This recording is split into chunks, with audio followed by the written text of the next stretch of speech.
नमस्कार दोस्तों, आप सभी का स्वागत है हमारी YouTube channel BCS basic physics में। आज के इस वीडियो में हम चर्चा करेंगे कक्षा 12 का टॉपिक। दोस्तों हम कक्षा 12 में जो 5th यूनिट है विद्युत चुंबकीय प्रेरण उसमें चल रहे हैं। आज इस वीडियो में हम अध्ययन करेंगे अनोन्य प्रेरण के बारे में। इस वीडियो में आप देखेंगे कि अनोन्य प्रेरण होता क्या है, इसके साथ में अनोन्य प्रेरण गुणांक या अनोन्य प्रेरकत्व हम यहाँ पर देखने वाले हैं। अनोन्य प्रेरकत्व का मात्रक विमाएं और उसके डेफिनेशन भी हम यहाँ पर देखने वाले हैं दोस्तों। तो सर्वप्रथम हम बात करते हैं अनोन्य प्रेरण एक्चुअल में होता क्या है। दोस्तों मैं आपको याद दिलाता हूँ स्व प्रेरण के बारे में। स्व प्रेरण होता है कि जब किसी कुंडली में से विद्युत धारा प्रवाहित होती है तो स्वयं उसी कुंडली में ही एक प्रेरित विद्युत वाहक बल के उत्पन्न हो जाने की घटना को हमने स्व प्रेरण कहा था। अब अनोन्य प्रेरण क्या है, म्यूचुअल इंडक्टेंस क्या है, इसको हम कैसे परिभाषित करेंगे वो यहां पर आप देखेंगे दोस्तों। अनोन्य प्रेरण के अंदर क्या होता है कि आपके पास में कोई परिपथ है और उस परिपथ में जब हम विद्युत धारा प्रवाहित करवाएंगे तो पास में रखे कोई दूसरा जो परिपथ है उसमें धारा के प्रेरित होने की जो घटना है उसको हम अनोन्य प्रेरण कहेंगे। एक बार इसको समझ लेंगे। ये हमारे पास में दो सर्किट हैं। हमने यहां पर दो सर्किट लिए हैं जिसमें पहला जो सर्किट है उसमें हमारे पास में एक कुंडली है और जो दूसरा परिपथ है उसके अंदर एक धारा मापी है दोस्तों। यहां पर जब इस कुंडली में से हम विद्युत धारा प्रवाहित करवाएंगे, इसमें से जब विद्युत धारा प्रवाहित होगी तो धारा का मान बढ़ेगा। धारा का मान दोस्तों 0 से लेकर I तक बदल रहा है। हमने ये कंसीडर कर लिया कि धारा का मान बढ़ता है। तो इस कुंडली से जुड़ा हुआ जो चुंबकीय क्षेत्र रेखाएं या जो चुंबकीय क्षेत्र है वो भी 0 से लेकर B तक बढ़ता है। तो यहां से चुंबकीय क्षेत्र रेखाएं दोस्तों इस तरीके से गुजर रही है। ऐसे चुंबकीय क्षेत्र रेखाएं गुजरती हैं। तो ये जो चुंबकीय क्षेत्र रेखाएं इस तरीके से गुजर रही है, पहली कुंडली में जब धारा प्रवाहित करवाएंगे तो दूसरी कुंडली के अंदर भी ये जो चुंबकीय क्षेत्र रेखाएं हैं वो गुजरेगी तथा इस धारा मापी के अंदर एक तरफ विक्षेप प्राप्त होगा। एक बार सुन लीजिए, समझ लीजिए कि जब हम पहली कुंडली में धारा प्रवाहित करते हैं तो दूसरी कुंडली में धारा के प्रेरित होने की घटना को या विद्युत वाहक बल के उत्पन्न होने की जो घटना है उसको अनोन्य प्रेरण कहा जाता है। अनोन्य प्रेरण की घटना क्यों होती है वो भी समझ लीजिए। जब पहली कुंडली में धारा का मान बढ़ता है तो चुंबकीय क्षेत्र बढ़ेगा, दूसरी कुंडली से संबद्ध जो चुंबकीय फ्लक्स होता है उसमें परिवर्तन आता है। पहली में धारा बढ़ाएंगे तो दूसरी कुंडली से संबंध जो चुंबकीय फ्लक्स है उसमें परिवर्तन होगा और जब इस कुंडली से संबंध चुंबकीय फ्लक्स में परिवर्तन होता है तो इस कुंडली के सिरों पर प्रेरित विद्युत वाहक बल उत्पन्न हो जाएगा। इस कुंडली के सिरों पर प्रेरित विद्युत वाहक बल उत्पन्न हो जाता है दोस्तों। जब इस कुंडली के सिरों पर प्रेरित विद्युत वाहक बल उत्पन्न हो जाएगा तो इस कुंडली से एक प्रेरित धारा बहेगी और उसकी वजह से इस धारा मापी में विक्षेप प्राप्त होता है। ये एक तरफ विक्षेप देगा दोस्तों। तो इस घटना को हम अनोन्य प्रेरण कहते हैं। और जब धारा का मान, जैसे यहां से डॉट निकालेंगे तो धारा का मान I से 0 होगा, चुंबकीय क्षेत्र भी B से 0 होगा, इससे संबद्ध जो चुंबकीय फ्लक्स है उसमें भी परिवर्तन होगा और इसमें जो धारा है वो प्रेरित होगी और पहले वाले की विपरीत दिशा में प्रवाहित होगी। देखिए दोस्तों, इस दूसरा वाला जो परिपथ है उसमें तब तक ही विद्युत धारा प्रवाहित होगी जब तक इसके चुंबकीय फ्लक्स में परिवर्तन होगा, अर्थात पहले परिपथ में धारा में जब तक परिवर्तन होता है तब तक ही दूसरे परिपथ में भी विद्युत धारा प्रवाहित होती है दोस्तों। तो सर्वप्रथम मैं इसके डेफिनेशन की बात करता हूं कि डेफिनेशन इसकी क्या है, अनोन्य प्रेरण की परिभाषा दोस्तों। तो जो अनोन्य प्रेरण है उसकी परिभाषा है कि जब किसी एक कुंडली से धारा प्रवाहित की जाती है तो उसके पास में रखी दूसरी कुंडली में प्रेरित विद्युत वाहक बल के उत्पन्न हो जाने की घटना को जब किसी एक कुंडली से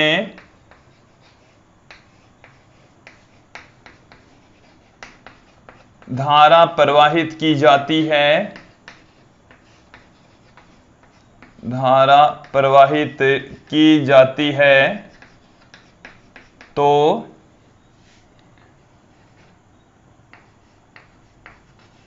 दूसरी कुंडली में,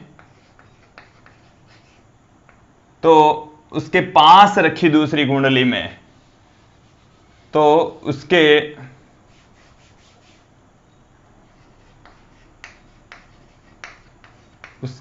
पास रखी दूसरी कुंडली में, उसके पास रखी दूसरी कुंडली में प्रेरित विद्युत वाहक बल, या हम कह सकते हैं प्रेरित धारा, प्रेरित धारा के उत्पन्न हो जाने की घटना को, के उत्पन्न हो जाने की घटना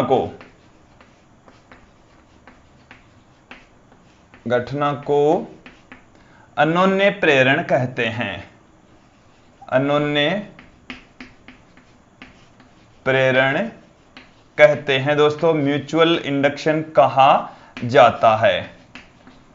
अब देखिए, जो अन्योन्य प्रेरण है, एक कुंडली में से धारा बहेगी और दूसरी कुंडली के अंदर, जैसे पहली कुंडली में धारा बह रही है तो दूसरी कुंडली में जो धारा उत्पन्न होने की जो घटना है, इसको हम अन्योन्य प्रेरण कहते हैं। और जब पहली कुंडली में धारा बहती है तो दूसरी कुंडली में चुंबकीय फ्लक्स में परिवर्तन होता है, उसकी वजह से दूसरी कुंडली में विद्युत वाहक बल उत्पन्न होता है। ठीक उसी प्रकार से जब इस कुंडली के अंदर भी जब हम धारा प्रवाहित करवाते हैं तो इस कुंडली के अंदर भी एक प्रेरित विद्युत वाहक बल उत्पन्न हो सकता है दोस्तों। तो ये थी हमारे पास में जो घटना है वो है अन्योन्य प्रेरण। अब ये जो अन्योन्य प्रेरण है, इसका यूज कहां होता है? ट्रांसफार्मर के अंदर इसका प्रयोग होता है। ट्रांसफार्मर, चाहे ऊंचाई ट्रांसफार्मर हो चाहे अपचाई ट्रांसफार्मर हो, ट्रांसफार्मर का जो सिद्धांत है वो अन्योन्य प्रेरण के सिद्धांत पर कार्य करता है। अर्थात ट्रांसफार्मर में भी दो कुंडलियां होती है। जब एक कुंडली में से धारा प्रवाहित करते हैं तो दूसरी कुंडली के अंदर, उसके अंदर धारा प्रेरित हो जाती है दोस्तों। तो यहां पर आप देखेंगे इसके साथ में एक प्रेरण कुंडली आती है, उस प्रेरण कुंडली के अंदर भी म्यूचुअल इंडक्शन होता है, अन्योन्य प्रेरण की घटना घटित होती है दोस्तों। तो आप यहां पर समझेंगे कि जो अन्योन्य प्रेरण की घटना है वो पहली कुंडली में से जब धारा प्रवाहित करते हैं तो दूसरी कुंडली में प्रेरित विद्युत वाहक बल के उत्पन्न होने की घटना को हम अन्योन्य प्रेरण कहते हैं। एक बार इसको फिर से समझ लीजिए कि पहली कुंडली में से धारा प्रवाहित करने पर दूसरी कुंडली में चुंबकीय फ्लक्स में परिवर्तन होता है, जिसके कारण से इसके सिरों पर प्रेरित विद्युत वाहक बल उत्पन्न हो जाता है तथा इसमें से विद्युत धारा बहती है। इसमें से बहने वाली विद्युत धारा की दिशा सदैव चुंबकीय फ्लक्स में परिवर्तन का विरोध करती है। अर्थात जब चुंबकीय फ्लक्स बढ़ता है तो धारा की दिशा इस प्रकार से होगी कि वो चुंबकीय फ्लक्स के मान को कम कर दें, और जब चुंबकीय फ्लक्स घटता है तो धारा की दिशा इस प्रकार होगी कि वो चुंबकीय फ्लक्स में बढ़ोतरी की ओर धारा प्रवाहित होती है। तो यहां पर दोस्तों एक बार फिर से समझ लेंगे, सुन लेंगे कि जो धारा की दिशा है पहली कुंडली में से, एक बार मैं इसको बोलकर ही समझा देता हूं आप लोगों को कि जब पहली कुंडली में से धारा प्रवाहित करते हैं तो दूसरी कुंडली में चुंबकीय फ्लक्स में परिवर्तन होता है, जिसकी वजह से इसके अंदर विद्युत धारा प्रवाहित होती है, क्योंकि इसके कुंडली के सिरों पर एक प्रेरित विद्युत वाहक बल उत्पन्न हो जाता है। तत्पश्चात इस सर्किट में से विद्युत धारा प्रवाहित होगी। अब धारा प्रवाहित होगी तो उसकी दिशा किधर होती है? जब इस कुंडली में चुंबकीय फ्लक्स में वृद्धि होती है तो इसमें धारा की दिशा इस प्रकार होगी कि वो चुंबकीय फ्लक्स में वृद्धि का विरोध करें, या जब चुंबकीय फ्लक्स में कमी होती है तो इसमें धारा की दिशा इस प्रकार होती है कि वो चुंबकीय फ्लक्स में कमी का विरोध करती है। इसका मतलब हो गया कि इसमें से बहने वाली जो धारा है वो चुंबकीय फ्लक्स में परिवर्तन का सदैव विरोध करती है। तो पहली कुंडली में से धारा प्रवाहित करने पर, पहली कुंडली से धारा प्रवाहित करने पर, धारा प्रवाहित करने पर दूसरी कुंडली में दूसरी कुंडली में चुंबकीय फ्लक्स में परिवर्तन होता है, चुंबकीय फ्लक्स में परिवर्तन होता है, जिससे दूसरे परिपथ या दूसरी कुंडली में प्रेरित धारा बहती है, प्रेरित धारा प्रवाहित होती है दोस्तों। और प्रेरित धारा की दिशा इस प्रकार होती है कि वो सदैव चुंबकीय फ्लक्स में परिवर्तन का विरोध करती है। अर्थात जब चुंबकीय फ्लक्स बढ़ता है तो उसके बढ़ने का विरोध होगा, जब चुंबकीय फ्लक्स घटता है तो उसके घटने का विरोध होगा दोस्तों। प्रेरित धारा की दिशा, यहां पर देखिए दोस्तों, प्रेरित धारा की दिशा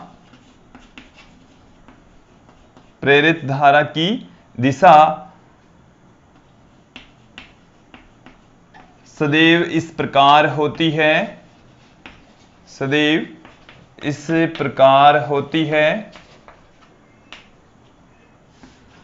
कि वो चुंबकीय फ्लक्स में परिवर्तन का विरोध करें, चुंबकीय फ्लक्स में परिवर्तन का विरोध करती है। देखो इसका मतलब समझ लेना दोस्तों, क्या है कि जब चुंबकीय फ्लक्स इसमें बढ़ता है, अर्थात इसमें से गुजरने वाली चुंबकीय क्षेत्र रेखाओं की संख्या में वृद्धि होती है, तो इसमें से बहने वाली धारा इस प्रकार होगी कि वो चुंबकीय फ्लक्स के मान को कम करें। यदि चुंबकीय क्षेत्र रेखाएं इधर से गुजर रही है तो वो इसमें से बहने वाली धारा इस तरीके से प्रवाहित होगी कि उसकी वजह से जो चुंबकीय क्षेत्र रेखाएं हैं वो इसकी विपरीत दिशा में हो। और जब चुंबकीय क्षेत्र रेखाओं की संख्या कम होती है तो धारा इस प्रकार से बढ़ेगी कि चुंबकीय क्षेत्र रेखाओं की संख्या में कमी ना हो, अर्थात वृद्धि हो। तो ये था अन्योन्य प्रेरण क्या होता है। इसके बाद में हम देखेंगे अन्योन्य प्रेरण गुणांक। दोस्तों अब हम अन्योन्य प्रेरण गुणांक की बात करेंगे। यहां पर अन्योन्य प्रेरण गुणांक, अन्योन्य प्रेरण गुणांक कहते किसे हैं, होता क्या है वो समझेंगे आप। म्यूचुअल इंडक्टेंस कहा जाता है, होता क्या है वो समझेंगे। देखिए दोस्तों, म्यूचुअल इंडक्टेंस कि जब किसी एक कुंडली से हम धारा प्रवाहित करते हैं तो दूसरी कुंडली से संबद्ध जो चुंबकीय फ्लक्स है उसमें परिवर्तन होता है। तो किसी कुंडली से संबद्ध जो चुंबकीय फ्लक्स है वो दूसरी वाली कुंडली में से बहने वाली धारा पर डिपेंड करता है। मैं यहां पर दोस्तों कंसीडर कर लूं कि हमारे पास में दो कुंडलियां हैं, और जब पहली कुंडली में से हम विद्युत धारा प्रवाहित करते हैं तो दूसरी कुंडली से संबद्ध जो विद्युत फ्लक्स है, चुंबकीय फ्लक्स है, वो उस धारा के समानुपाती होता है। अर्थात मैं यहां पर पुट कर रहा हूं कि देखिए दोस्तों, पहली कुंडली से प्रवाहित धारा, पहली कुंडली से धारा प्रवाहित करने पर, धारा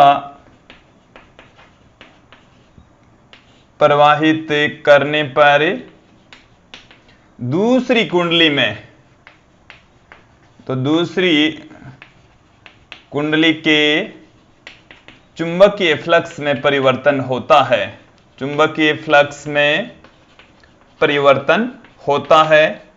और ये जो चुंबकीय फ्लक्स में दूसरी कुंडली से संबद्ध जो चुंबकीय फ्लक्स है वो पहली कुंडली में से बहने वाली धारा के समानुपाती होता है। दूसरी कुंडली से संबद्ध चुंबकीय फ्लक्स, इसका मतलब है दूसरी कुंडली से जुड़ा हुआ जो चुंबकीय फ्लक्स है पहली कुंडली से प्रवाहित धारा के समानुपाती होता है। पहली कुंडली से प्रवाहित धारा के समानुपाती होता है। देखिए दोस्तों, यदि पहली कुंडली में से बहने वाली धारा I1 है तो दूसरी कुंडली से संबद्ध चुंबकीय फ्लक्स क्या होगा। तो दूसरी कुंडली से संबद्ध में चुंबकीय फ्लक्स को पुट कर रहा हूं। दूसरी कुंडली से संबद्ध चुंबकीय फ्लक्स, दूसरी कुंडली से जुड़ा हुआ जो चुंबकीय फ्लक्स है वो होगा N2 इंटू φ2। यह है चुंबकीय फ्लक्स और दूसरी कुंडली में फेरों की संख्या है N2, तो ये समानुपाती होगा पहली कुंडली में से बहने वाली धारा के। ये जो I1 है वो है पहली कुंडली से प्रवाहित धारा, पहली कुंडली में धारा है, पहली कुंडली से प्रवाहित धारा है I1, तो दूसरी कुंडली के अंदर प्रेरित विद्युत वाहक बल उत्पन्न होता है वो चुंबकीय फ्लक्स में परिवर्तन के कारण से उत्पन्न होता है। दूसरी कुंडली से संबद्ध जो चुंबकीय फ्लक्स है वो पहली कुंडली में से बहने वाली धारा के समानुपाती होता है दोस्तों। तो यहां से हम प्रोपोर्शनल का साइन हटा देंगे और एक कांस्टेंट यहां पर पुट करेंगे दोस्तों। उस कांस्टेंट को मैं m से पुट कर रहा हूं, M21 से लिखा जाता है। इस M21 को हम अनोन्य प्रेरण गुणांक कहते हैं। यह है पहली कुंडली के सापेक्ष दूसरी कुंडली का अनोन्य प्रेरण गुणांक। तो पहली कुंडली के सापेक्ष, पहली कुंडली के सापेक्ष, पहली कुंडली के सापेक्ष दूसरी कुंडली का अनोन्य प्रेरण गुणांक है। दूसरी कुंडली का अनोन्य प्रेरण गुणांक, अनोन्य प्रेरण गुणांक कहलाता है दोस्तों, अनोन्य प्रेरण गुणांक। M21 एक बार फिर से समझ लीजिए कि पहली कुंडली के सापेक्ष दूसरी कुंडली का अनोन्य प्रेरण गुणांक है दोस्तों। तो यहां से हमारे पास में इसको मैं देता हूं इक्वेशन नंबर 1। देखिए हम फैराडे के नियम से जानते हैं, हम जानते हैं फैराडे के दूसरे नियम से। देखिए दोस्तों, आप क्या जानते हैं, फैराडे के द्वितीय नियम से, द्वितीय नियम से, दूसरे नियम से क्या जानते हैं दोस्तों कि जो प्रेरित विद्युत वाहक बल है वो चुंबकीय फ्लक्स में परिवर्तन के समानुपाती होता है या इक्वल होता है चुंबकीय फ्लक्स में परिवर्तन की दर के। तो दूसरी कुंडली से संबद्ध प्रेरित विद्युत वाहक बल, तो दूसरी कुंडली में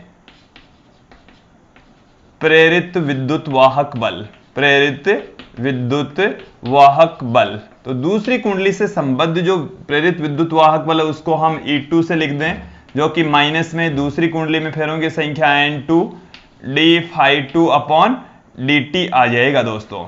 एक बार समझ लेंगे, हमारे पास में फैराडे के नियम से E बराबर होता है माइनस में n d∅ अपॉन dt।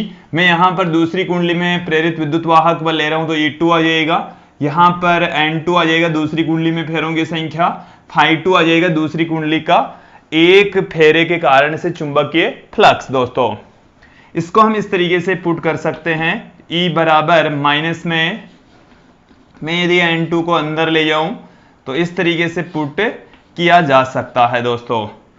अब समीकरण जो 1 है उसको उठाकर इस समीकरण के अंदर पुट कर देंगे तो हमारे पास में क्या आ जाएगा, समीकरण 1 को उपरोक्त समीकरण में पुट करने पर, उपरोक्त समीकरण में रखने पर रख देंगे तो क्या आ जाएगा आपके पास में, E बराबर माइनस में d/dt तो पढ़ा ही है, अब ये E2 बराबर चल रहा है दोस्तों, तो M21 I1 आ जाएगा। इसको हम इस तरीके से पुट कर सकते हैं, E2 बराबर माइनस में M21 तो कांस्टेंट है, डिफरेंशिएशन से बाहर आ गया, di1/dt आ गया है दोस्तों। और ये हमारे पास में है दूसरी कुंडली में प्रेरित विद्युत वाहक बल का सूत्र, जो कि पहली कुंडली में धारा परिवर्तन की दर के समानुपाती होता है दोस्तों। यहां से यदि आप म्यूचुअल इंडक्टेंस की डेफिनेशन देना चाहें तो वो भी डेफिनेशन यहां से आपको प्राप्त हो जाएगी। M21 बराबर हम पुट कर सकते हैं माइनस में E2 upon di1 upon dt, di1 upon dt, ये भी इसका एक फॉर्मूला है और यहां से देखिए दोस्तों कि यदि आपके पास में di1/dt बराबर है 1 एम्पियर प्रति सेकंड, 1 एम्पियर प्रति सेकंड, तो आपके पास में जो M21 है वो बराबर आ जाएगा E2 के परिमाण के। इसका मतलब क्या हुआ है दोस्तों कि पहली कुंडली के सापेक्ष दूसरी कुंडली का जो अनोन्य प्रेरण गुणांक है वो दूसरी कुंडली के प्रेरित विद्युत वाहक बल के बराबर होगा यदि पहली कुंडली में धारा परिवर्तन की दर 1 एम्पियर प्रति सेकंड हो या एकांक हो। तो इसकी जो डेफिनेशन है वो क्या है कि पहली कुंडली में एकांक धारा परिवर्तन के लिए दूसरी कुंडली में उत्पन्न जो प्रेरित विद्युत वाहक बल है वो पहली के सापेक्ष दूसरी कुंडली का अनोन्य प्रेरण गुणांक कहलाता है। दोस्तों एक बार देखिए दोस्तों, डेफिनेशन यहां पर समझेंगे कि जो पहली कुंडली में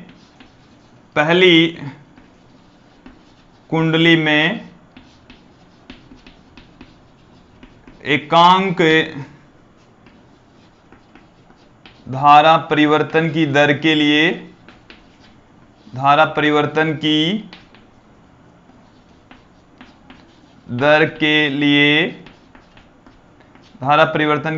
लिए दूसरी कुंडली में उत्पन्न प्रेरित विद्युत वाहक बल पहली कुंडली के सापेक्ष दूसरी कुंडली का अनोन्य प्रेरण गुणांक कहलाता है, अनोन्य प्रेरकत्व कहलाता है। दोस्तों तो अनोन्य प्रेरण गुणांक की जो डेफिनेशन है वो क्या है समझ में आ गई होगी। अब हम अनोन्य प्रेरण गुणांक है इसको हम मात्रक और विमाएं यहां पर पुट करने वाले हैं। दोस्तों हमारे पास में M21 बराबर फॉर्मूला आया था E2 अपॉन में di1/dt, और यहां से ही हम जो M है अनोन्य प्रेरण गुणांक है इसका मात्रक और विमाएं यहां पर परिभाषित करेंगे। अनोन्य प्रेरण गुणांक कह सकते हैं, इसको अनोन्य प्रेरकत्व भी कहते हैं। दोस्तों M से लिखा जाता है, तो M का जो मात्रक है क्या होगा आपके, देखिए यहां से E यहां पर प्रेरित विद्युत वाहक बल, तो इसका मात्रक हो गया वोल्ट, di1 इसका मात्रक हो गया एम्पियर, और यहां से ये dt ऊपर चला गया, इसका मात्रक हो गया सेकंड। वोल्ट इंटू सेकंड प्रति एम्पियर, इसको हम हेनरी पुट करेंगे दोस्तों, और कैपिटल H से इसको लिखा जाता है। फिर हम बात करेंगे अनोन्य प्रेरण गुणांक की विमा, कि जो अनोन्य प्रेरण गुणांक है इसकी विमा क्या होगी। देखिए दोस्तों यहां से हम प्रत्येक की विमा यहां पर पुट करेंगे, तो जो M की विमा होगी वो आपके पास में वोल्टेज, तो वोल्टेज ये W अपॉन में Q होता है, और यहां से हम इसकी विमा पुट कर देंगे M1 L2 T-3 A-1, यहां से सेकंड के लिए इसकी विमा हो गई T1, एम्पियर के लिए इसकी विमा हो गई A1। तो फाइनली जो M की विमा निकल कर आती है वो देखिए दोस्तों आपके पास में क्या आएगी, M की घात 1, L की घात 2, T की घात -3 यहां पर है, +1 यहां पर है, तो T की घात -2, 1 की घात 1 और ऊपर चले जाएगी तो 1 की घात -2। ये हमारे पास में आ गया है अनोन्य प्रेरण गुणांक की विमा। अब देखिए दोस्तों हम दो समाक्षी परिनालिकाओं के लिए या वर्ताकार कुंडलियों के लिए हम अनोन्य प्रेरण गुणांक का व्यंजक फाइंड आउट करेंगे, वो देखेंगे अगले वीडियो में। दोस्तों आज के लिए बस इतना ही, धन्यवाद दोस्तों।